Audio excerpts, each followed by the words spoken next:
everyone, and welcome back to another video from the Tiny Menagerie. When you're first starting out with fish keeping and fish tanks and the hobby in general, it can feel like a bit of a deluge of information, and sadly there is no way to really simplify this.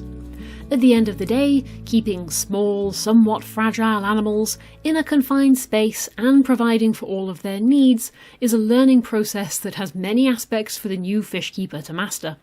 And setting up a new tank is a lot like other hobbies. It's a lot of trial and error and research and celebrating what goes well and learning from what doesn't.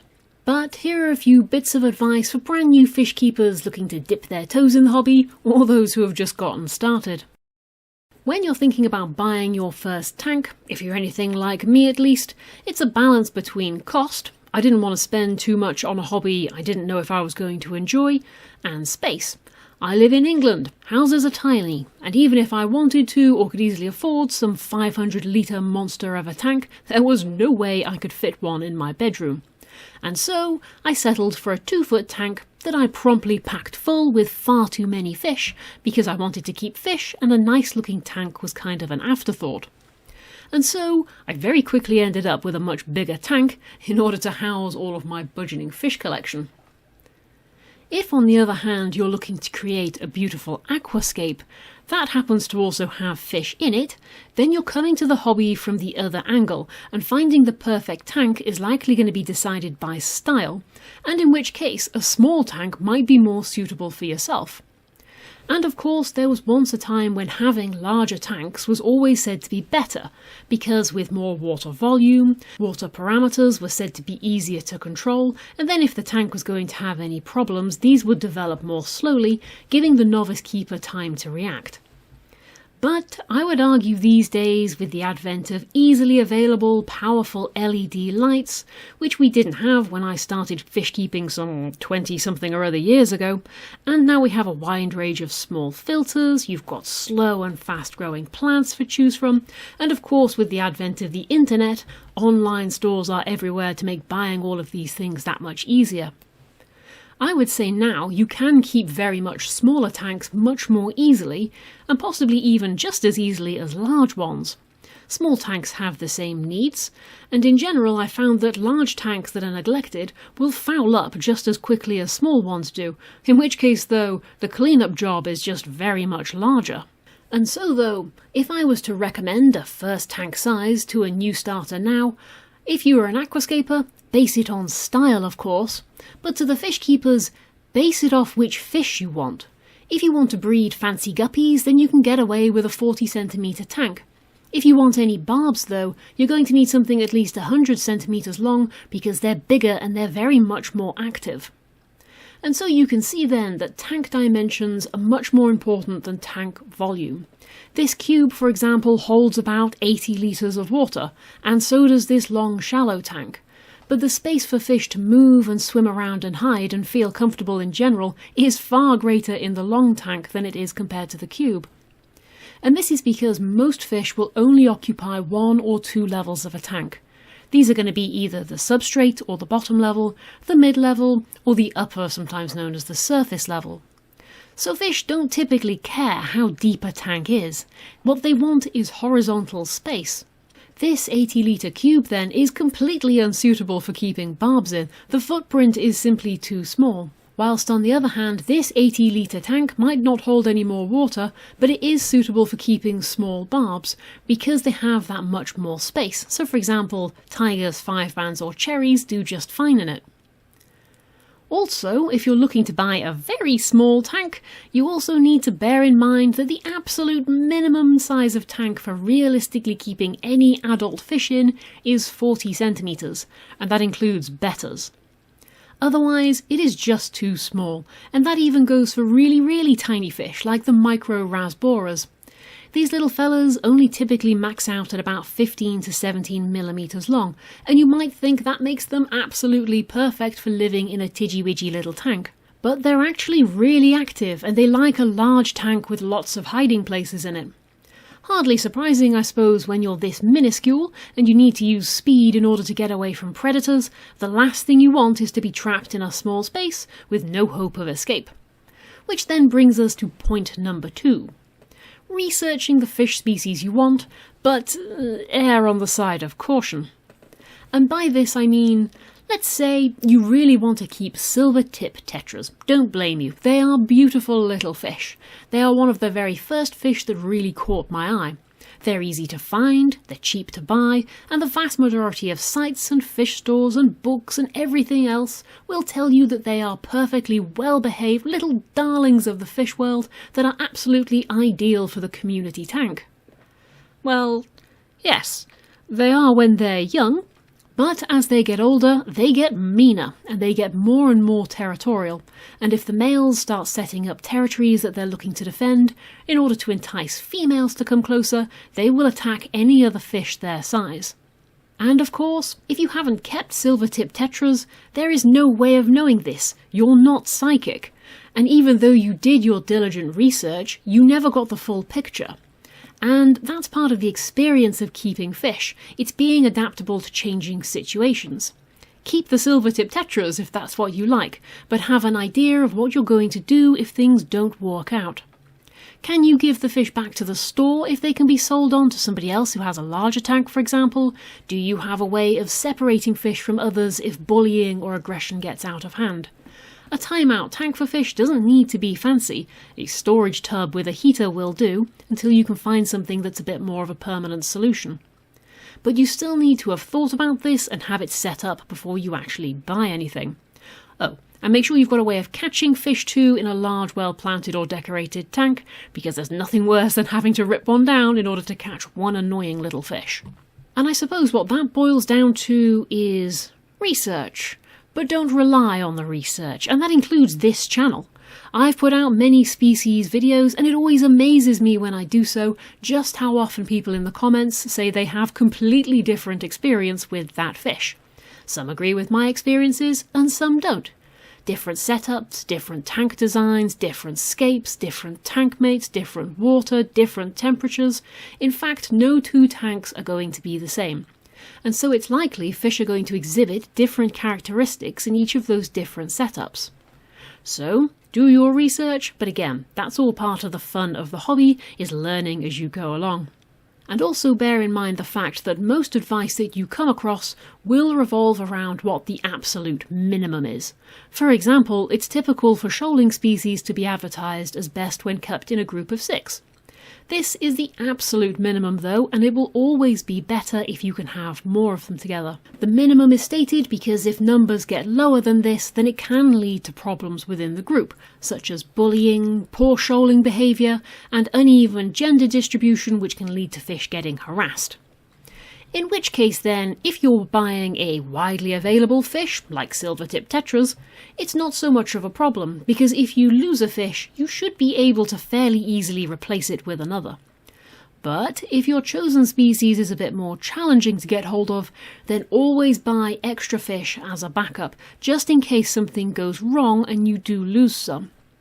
In which case then, gets back to the issue of tank size of course. Make sure you are buying a tank that is easily big enough to accommodate all of your chosen fish, and you're not squishing them into a space that can barely support them, in which case you wouldn't be able to have a large enough group. Now, in the aquarium hobby there is a saying that you're not so much keeping fish as keeping water, which in some ways is true. Fish live in water, and so maintaining water quality is very important. But that is a little bit like telling a cat owner that they're not a pet mum, they are in fact a dispenser of preformed low-quality tinned meat products. No. Keeping a cat involves considerably more than just feeding them, and fish tanks are more than just water. But water is by far going to be your biggest focus, especially when you're establishing a new tank, and in all honesty, it'll probably be the part of the hobby you enjoy the least. And if you're new to fish keeping and not too sure where to start, then when it comes to water, there are 3 things you need to do before you set that tank up. First of all, where are you going to get your tank water from, and what's it like? For the vast majority of people, I suspect this is going to be from a tap, because it's easy to get hold of, and when you're doing water changes, it's much easier to do so with the water you have to hand, rather than having to go out and buy specific water. And for this reason alone, you really should test your tap water, in particular looking at pH. That's a measure of how many hydrogen ions are available in the water, effectively how acidic or alkaline it is. Also look at TDS, or total dissolved solids, which is a measure of how much stuff effectively is dissolved into that water. It can be lots of different things that are dissolved in there, usually minerals, but can also be chemicals, and can be loosely translated as how pure is the water, with soft water being that which has low levels of dissolved products in it, and hard water having high levels of dissolved products. And some fish are very picky about these things.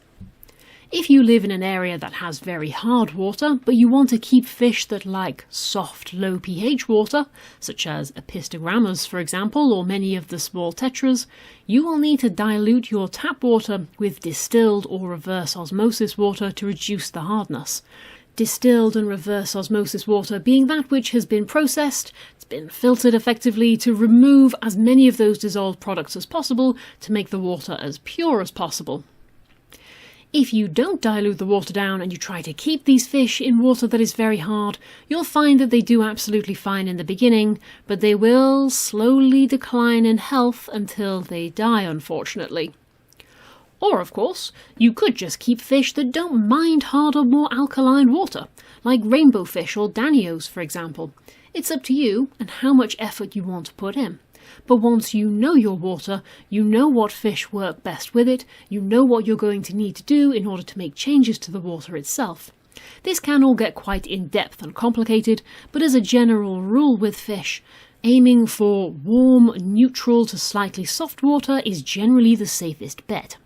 And another piece of advice I would give to new keepers, which is going to sound fairly hypocritical at this point, is to beware of social media and YouTube, because they are packed to the rafters with gurus. These are channels that say they have the best way, the only way, the proper way of keeping fish and aquatic plants and fish tanks in general. You know the type. It's those videos with titles like "Stop doing this," "You must do this," and my personal favourite, "You're killing your fish if you do this." Well, am I really? Just sit back, watch and enjoy the entertainment, but do take the information with a huge pinch of salt. And sugar, depending on how they're going. And remember that at the end of the day, if this channel wants to get more views to make more money, then titles like this grab attention, and they're a great way of building a following, often around just one way of doing something. But that doesn't necessarily mean they are right, because there is no right or wrong way to keep a fish tank. Keeping a fish tank is an art and a science. There are many ways of doing it right and many mistakes to make, and how you manage your tank in your style for your fish or your plants is something you'll develop over time. But it can be really easy, especially when you're new to something, to get suckered in by these very dedicated channels until you actually believe you need £500 worth of the latest CO2 injector equipment and top-of-the-range lights in order to grow plants. No.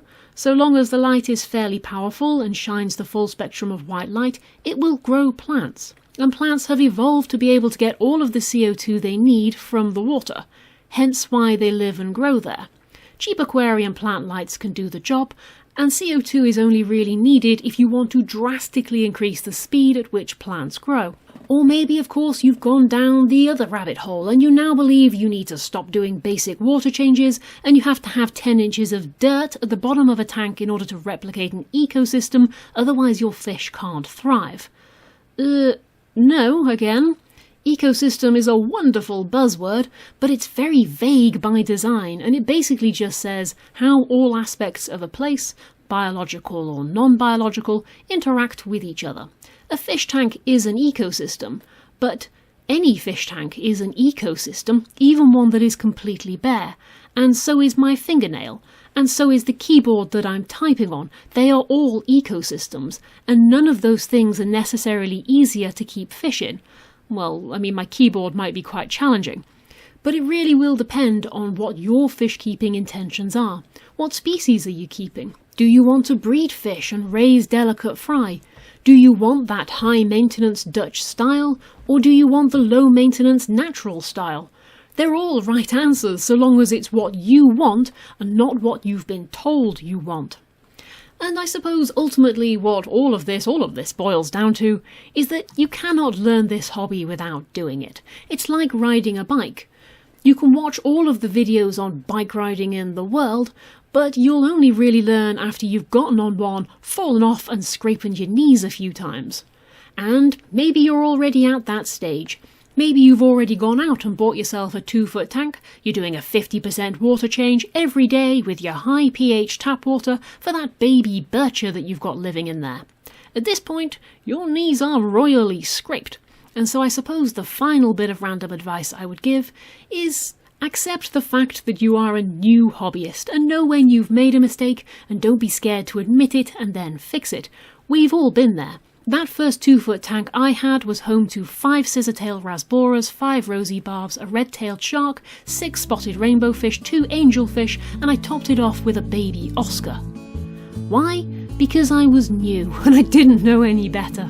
And now I still put too many fish in my tank, but I will never buy another Oscar. Anywho though, I hope you've enjoyed this rather rambly little video, all about essential bits of advice I would give to new hobbyists. Happy fish keeping everyone, and I'll see you again soon. Bye bye!